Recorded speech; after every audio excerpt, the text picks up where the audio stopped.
From Farage being accused of being a racist bully when he was a pupil at Dulwich College. Well, he regularly would come up to me and say, Hitler was right. And he'd also come up to me and he'd go, gas them. To this sweaty answer. What do you mean? I don't understand what you mean by not with intent. What does that mean? You wouldn't do. But what does that mean? No. No what? No. I have never directly really tried to go and hurt anybody.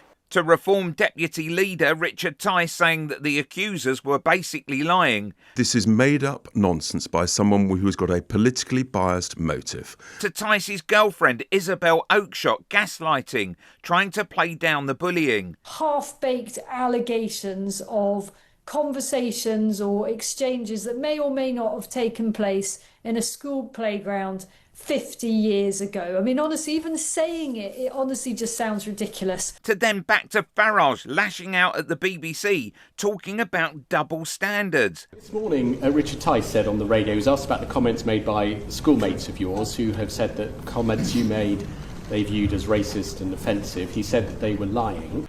The double standards and hypocrisy of the BBC are absolutely astonishing. At the time I was alleged to have made these remarks, one of your most popular weekly shows was the Black and White Minstrels.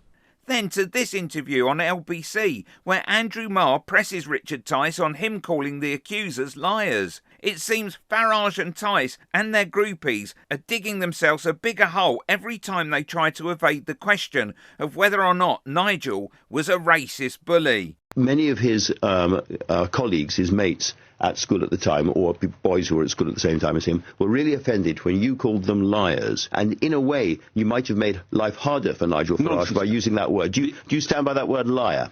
What I stand by is the fact that later that day, Nigel produced the evidence that many people have said the opposite, that actually that this had been misinterpreted. And look, people might be offended by a bit of language here.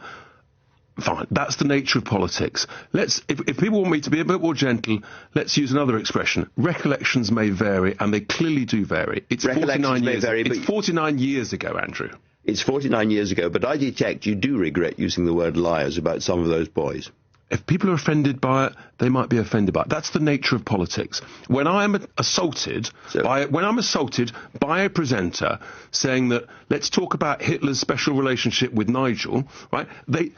Hitler died 19 years before Nigel was born. There was no relationship. It was an outrageous interview by Emma Barnett, and frankly, I'm not Emma Barnett, I'm just asking you whether you regret and would apologise for the use of the word liar to civilians out there.